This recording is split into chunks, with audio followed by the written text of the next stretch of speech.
Hey everybody, Larry Lawton here. The video we're going to be doing today is confessions. And I'm bringing it back because a lot of people asked for it.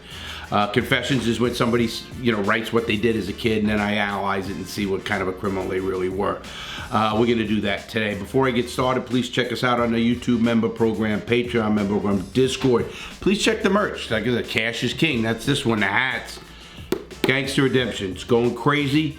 Good little bit of a note too coming up here. I'm about halfway done with my book, the cookbook. So I'm thinking another couple of months it's gonna go to printer, and you'll all have advance notice of when that's coming out because I got another cooking video coming out this week. Let's jump into this video now. I think it's gonna be a lot of fun.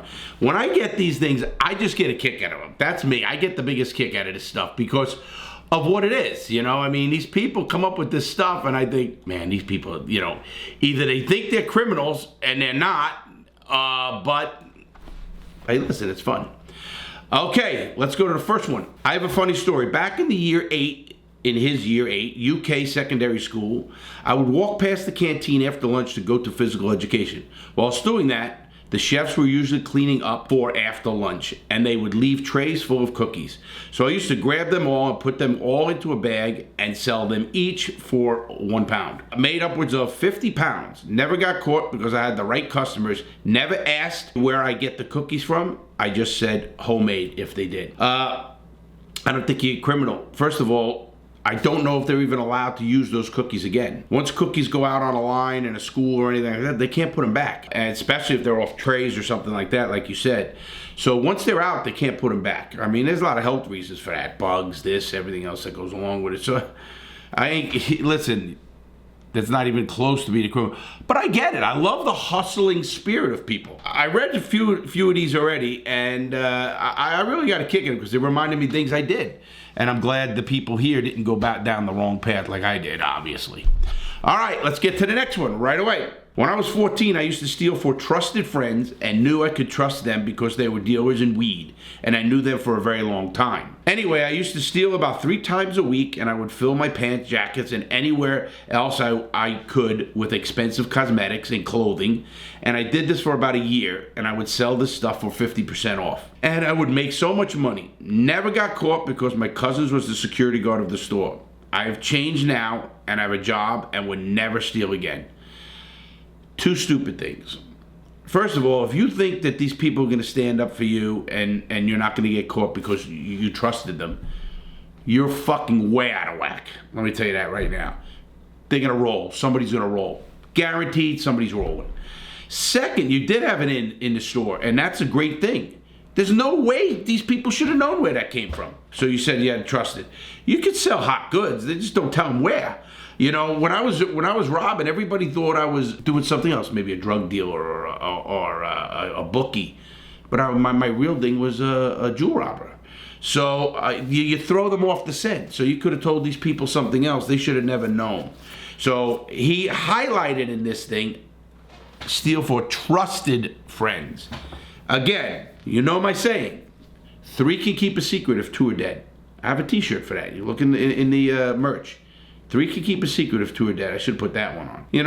I like the way they think they did the right thing or did good because they didn't get caught. Yeah, you got lucky. I mean, a lot of people get lucky, and that's just it.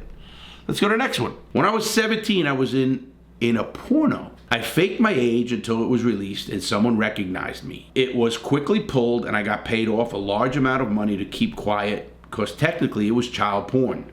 The company went bankrupt soon after, but I did have enough money to pass off my college debt in cash. Hey, if you're good enough at 17 years old to make a porno, wow. Who am I to say? And I guess you're endowed enough like that. 17 is that hard number. I know it's 18, and I'm very, very particular about that. I won't deal with any children or meaning like I won't talk to a kid unless I have their parents' permission if they're under 18. A lot of different things because there is ramifications for that. Listen to me. You did what you did, man. Hey, good for you. You paid off your college debt too. I'm surprised, to be honest with you, if you made one and all of that you didn't get into that business because it's a lucrative business. And I don't hold any of those people or anybody saying, oh, that's a bad business. I told you, I don't judge people. But, you know, you did the thing. Obviously, faking your name, we all did that when we were kids. We used to have fake IDs. Everybody did. Hey, listen, if nobody recognized you, it would have been what it was. I don't know if that's the reason that this company went bankrupt. It might have. It might have. Because they didn't do their due diligence. Obviously, I'm sure they didn't get in trouble because you lied. You did everything. We might have had a doc. I don't know how deep that goes. I do know that 17's that wishy-washy number to me. If you were 17, if you were an 18-year-old kid, you were fucking a 17-year-old girl, and you came to prison, and people said, "Oh, it's child," because it is a child crime. It's not child molestation because it's under 24 actually, certain laws, but we didn't give a shit. 18 and 17, the girls 16 and 18, 19, we didn't care.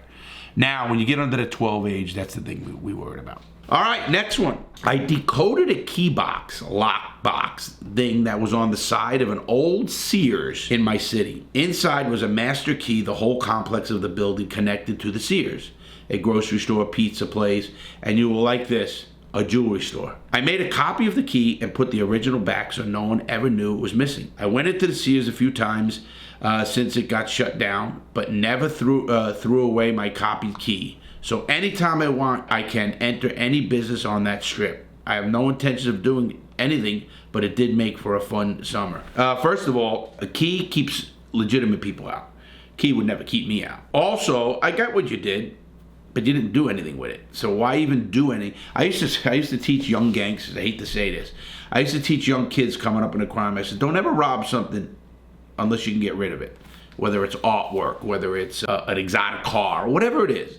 Don't rob something that you can't get rid of. In this case, you robbed the key you didn't use. You didn't sell it to somebody who could use it. You had access to a lot of things. Obviously, I'm glad you didn't do it. So, kudos. But why did you get into the box? Why did you decode the box? And then why did you have the wherewithal to go and get a copy made? That was a smart move. But you think you still have the key. First of all, you know, I don't know how old you are and stuff. Cameras, people see it. You know, some places, especially jewelry stores, might have time locks, a whole different thing. So the key is, keys keep honest people out. Just to let you know that. You know, a locked door keeps an honest person out. So it doesn't keep the criminal out. Just to let you know that. But I think it's pretty, smart, and kids are so smart, they decoded a box. But then you went the next step. You didn't just decode it and say, look, I can beat your system. You went and got a key, covered it up, and you kept the key for many years.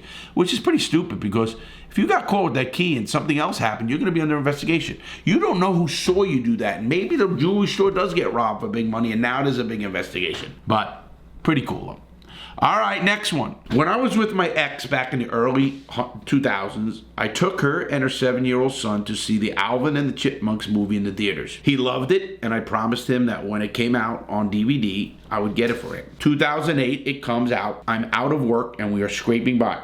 But I made a promise. So I dropped my ex off at her job and go to the Walmart to keep my promise. I got caught. A $25 DVD cost me a $100 fine and $450 in civil suits filed by Walmart. Hate to say I'm happy you got caught, but that would have been a great lesson for the kid. The big problem we have in today's society, everybody has to keep up with the Joneses. I don't. I live in a 1,500 square foot house. I don't try to go get more or anything like that. And you got caught, so I guess probably it was a good thing. But who gets caught in their first fucking foray into a fucking Walmart?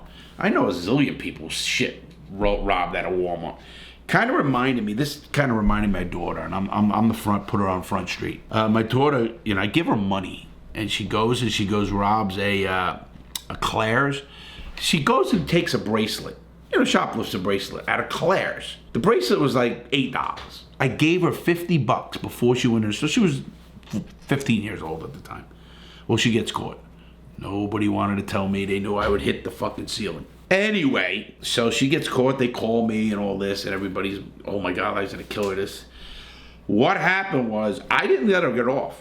I let her do the process she had to go through, write a sorry letter, she was banned from the mall, all the stuff that happened. I wasn't gonna get her out of it. I was gonna make her be held accountable. But it did remind me of what that reminded me of that. And I'm glad you got off your life, and I get why you did it. I do get why you did it. You want to keep your promise. But listen, that was something you said when you had money. And it's nothing is wrong with telling that kid and sitting him down and saying, listen, Dad don't have a job right now. Or Dad's out of work. He got laid off. We're trying to get stuff. We're trying to do certain things. The DVD has to wait. And that gives them a lesson. So it's just something to think about. Okay, next one. One time, me and my friends made a bunch of fake quarters out of aluminum foil and emptied the gumball machine when we sold each gumball for 25 cents a piece, and we each made $200 to $300 a week. Pretty ingenious. Let me tell you why that reminded me of something. When we were kids, there was actually payphones. What we did, we found where you could drill into the payphone and use a paper clip. You put a hole and it hits the money thing, and you pick the phone up, you take your paper clip after we drilled it, very tiny drill all the way in, and you'd hear click, click, click, and it's the coins going down, and that's what used to read the thing. So what you're finding out is coins are no more. You don't see any of this shit anymore in coins. Obviously, electronics, and it's harder to do, or it can be tracked better. But kudos on that one. You know, a lot of guys did that, and I remember when the Canadian quarter was kind of almost the size of our quarter, and you could put it in certain machines, and it was worth less. So people always thought they were getting over. Hey, ingenuity. Got to give you a little bit kudos on that one. Next one. When I was in high school, I was at a driving range that had a pro shop. This is my stuff. That sold clubs. One day after hitting balls, I went to the pro shop looking at a new driver. I asked the sales guy about it, and he just blew me off because it was an expensive club, a $550 Big Bertha, and I was going to pay for it, but nobody there would give me the time of day. So I said, screw them, stuck the club in the bag and walked off. I get it, and I'm not even mad at you. I get it. I'll tell you a funny story I did with when I was a gangster. I had a limousine. So I take my father-in-law at the time, and we took the limousine and we went and played golf. And my driver was a monster. So there were golf clubs on the stands. You know what he did? He put them all in the trunk. He took about 4 sets of clubs, people's clubs. I had to laugh because he didn't even do it thinking he was robbing. And nobody said a word to the guy. I never gave him back. It was just I was a different man back then, and we laughed about it for years. But that's what it reminded. I'm a golfer. If anybody doesn't know that, I used to be a pretty good golfer. I was a 3 handicap at one time. Played since I was 18 years old. Good for you. Fuck them. You know, these people got to realize. You know, sometimes the person who doesn't look like he has money has money. I hope that was a lesson. I hope they listen. I hope somebody who owns a shop listens to that and says, you know, give them the time of day. You know, you're a fucking employee. Why wouldn't you? And it happens a lot. It happens a lot. So hey, good. You got a $550 driver for nothing. I'll bet it hit far too. You know, everything when it's free, it's always better. Okay, next one. When I was 8, my sister and I stole a neighbor's dog because our friend told it was being neglected. We believed her because we hung out all day at the park by their house and the dog was outside all day. We jumped the fence and walked out with the dog. We planned on keeping the dog until the missing dog signs went up, and instead of fessing up to our mom, we just gave the dog back and kept the cash reward. Surprised you didn't get into that business. That actually is a business. You eventually get caught. I know people who go to stores and will buy stuff and then return it. Not reward, but return it for the money, or break it and put a lesser one, do a lot of things. And that's called consumer fraud. And consumer fraud ends up costing everybody. And I'm not here to fucking be some guy that's, oh, you shouldn't do it because everybody's hurt. Trust me, I'm not. Look at me. I always like the fact when we look a little deeper, these people never went to prison or they're changed. You know, these are the things that I did when I was a kid and kept going. You know, you didn't. Yeah, you got the cash reward. Probably $50 or whatever it was. Let's see how much they love their dog. Listen, when there's a way to make money, people will come up with it. Never forget that. Next one. When I was younger, I would do door to door and say something along the lines of, the school that my cousin goes to is having a fundraiser for charities. Would you like to donate? The money was decent and was more than minimum wage. You know, I kind of don't like this one because you're taking money out of a real charity. Because, you know, like, I give a lot. It's so funny. When I see a guy on the corner and he has a sign that says, I need a beer, I give him money. Because he's not lying. I had one guy put up there, he goes, I need drugs. I gave him $5. I know people say, oh, take him to the store, feed him, do all this stuff.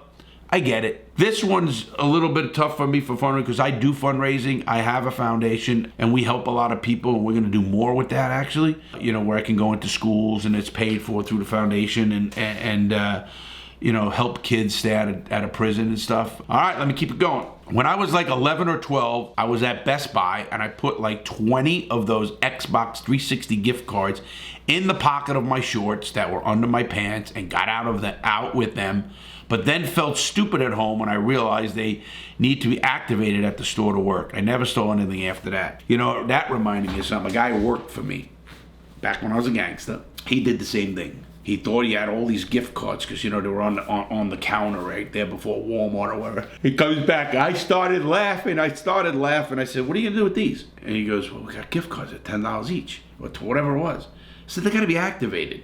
It's nothing but a fucking piece of junk. Throw it out. It don't mean anything. I do know guys who were robbing traveler's checks out of travel agencies. Travel agencies were a big thing. I don't know. You don't see many of them. But travel agencies used to have traveler's checks. And people used to take the traveler's checks because it was easier to cash and taking money instead of exchanging money, especially when you're going overseas or whatever. But today, it's credit cards. So everybody has exchanges that way. So it's not like it was. Next one. Without leaving much of a paper trail, someone I know once robbed a jewelry store over a decade ago, and to this day never got caught for it. It was an amateur job, but this person walked in, asked to see some loose diamonds, vaulted over the counter, and took entire case and ran. This person stashed clothes in a nearby alley, changed appearance, and got away clean. First of all, let me tell you two things. Two, he can't get caught now. There's a statute of limitations. The statute of limitations on that crime is 5 years. Most crimes are 5 years. There's a few 7, and of course, kidnapping and murder has no statute of limitation, or treason, something like that. But what that person did, they were known, and I did a lot of speaking at jewelry places and stuff. It's called smash and grabs. Same concept. Go in, smash, take one thing and run. Same thing. That happens a lot, what that person did. The way he got away, leaving the clothes, smart. Depending on, I'm sure he planned it and he did his getaway, because if it's in a mall, you run through the mall, you're gonna get caught, and cameras and everything else. You know, he's lucky he never got caught because of the cameras. Because if he was on camera, then he had a 5-year wait. But he's not gonna get caught now. So he can tell that story to anybody he wants. But, you know, pretty stupid, because he's gonna get the same charge I got. Not me, because I ended up getting a federal charge called Hobbs Act, which is interfering with interstate commerce under the RICO Act. I was under Racketeering, Influence, Corruption Organization. That was what I was charged under the RICO, the Gangster Act, we call it. But jewelry stores, because since they get their diamonds from another state, it's interfering with interstate commerce. But this would be a straight robbery. He would get a lot of time for that, because there's a lot more money than a set amount. So I always had the mindset, if you're gonna rob where it's worth it. That was my mindset, and I am not telling you to rob. Please don't rob. Please don't rob. I preach this so much now. You know, there's more money out here in the free world than there is in the robbing world. Always remember that. Next one. When I was 18 or 19, my neighbor and I would drive around after 10 p.m. looking for open garages. Most people where I live all have second fridges in them. We would steal all their beer. We got 7 cases one night from one house. My friend also took a briefcase he saw.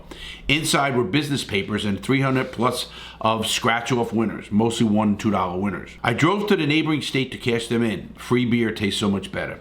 I know it's funny, but depending on how that garage is structured, and if it's attached to the house and like in the house you can go in it, that's called robbing an occupied dwelling, and that's a bigger crime. It's not like a detached garage. That's a nothing. That's not an occupied dwelling. Obviously, you took the next step by taking a briefcase. The beer, I get. You know, again, these things remind me of me when I was a kid. When we were kids, my brother and I, my dad used to get, I don't know if anybody's old enough to remember this, they used to have beverage people would come in with salsa and beer, and they would literally drop it off at your house, and you get the bill and pay the bill later. You know, my dad didn't keep track of it, and us kids used to steal the beer. And, all of the families that did that, we steal the beer. It was kind of funny, like we did that too, and it reminded me so much of that, because we started young, man, and I'm glad, again, these guys aren't doing that. Next one. When I was 15, I worked in an indoor batting cage. Oftentimes, I was the only staff in the building. Customers would come in and pay cash for tokens to hit balls. I had a key to the token bins, so there was no real way to track the machine use. I figured out I could ring up $1 X amount worth of tokens, hit cancel, and open the register. I'd put in the money, hand them tokens, and then pocket the money later. I made $200 cash in a 6-hour shift once. That's big money at a $6 an hour wage. I still feel bad, but it was so easy. You know, I'm glad you feel bad, but let me tell you what happened when I owned bars. That is so common if you're smart. Even I did it. You put the money in a register, the customer sees, or if he's got a spotter, he's gonna see you put the money in the register and you get it later. But you have to be good in the head. You have to figure out how much you put in there and how much is owed to you, because they have a register that they'd match the register sheet with the money that's in the register. Anyway, and bars, that happens all the time. This is so common. Obviously, that guy should have had a better check safe. I don't know whether it's cameras or whatever. He should have had a better set thing for that. Because listen, you start whacking $200 in 6 hours, and another guy does it. Before you know it, the guy's out of business. You know, I used to tell the bartenders, listen, I know you're gonna rob, but don't be my partner. And if I catch you, be my partner. We got a problem. They knew. But you know, it's hard to stop someone from stealing. It's just not. It's hard. It's almost human nature. All right, let's move on. When I was in high school living with friends, we were in an apartment complex that was built on top of a corner store. We found a hatch in the basement that went into the store, so we waited for them to close, emptied the register, and took all of their cigarettes. They had a lot of backdoor business, so their cameras were just props. We still wore masks just in case they weren't, but they turned out to be, and we got away with it with $800 and like 50 cartons of smokes. 16 at the time, most of the money went towards booze and partying. Smart choice. Listen, the guy's an idiot to leave money in the register. I mean, you very rarely do you see that. Nobody leaves money overnight in the register. You know, place closed, you put it in a bag, put it in a thing, the next guy opens up, puts the money back in the register, usually $100. How do you get $800? Pretty good fucking clip there. The 50 cartons of cigarettes. Wow. But you know, we used to rob cigarettes when we were kids as well. And you were 16 and you stuff. Obviously, you did what we all did. We gambled it. We didn't give a fuck. We'd rob something and gamble money. We were crazy. We'd drink and party and do all what you just said. But there comes that point in your life where you got to push aside and move on. And I think you have. Obviously, it doesn't sound like you're still robbing. At least it doesn't sound like you are. All right, guys, that's the last one. The booze. Of course, booze. Now I need a drink. I like confessions, too, because it shows me how many people do things out there. How many people are not pure? How many people shoplifted? How many people cheat on their taxes? How many people steal stuff out of their office?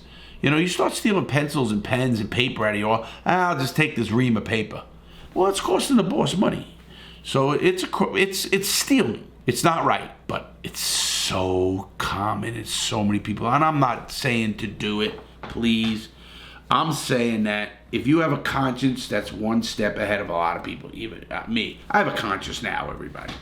But back then, I didn't give a fuck. And that's the problem. That was a big problem. I didn't give a fuck. Anyway, guys, keep them coming, confessions. Have a great day. Please stay safe. Don't do any of this shit. And if you have kids, you should be smart enough to catch them. But don't go crazy on them. Just always look back what you did and how you turned out. And I'm hoping that's good. Other than that, guys, have a great day. Please stay safe, and I'll see you for a great video. Told you we got cooking videos coming up. We got a bunch of stuff coming up. Have a great day, everybody. Stay safe.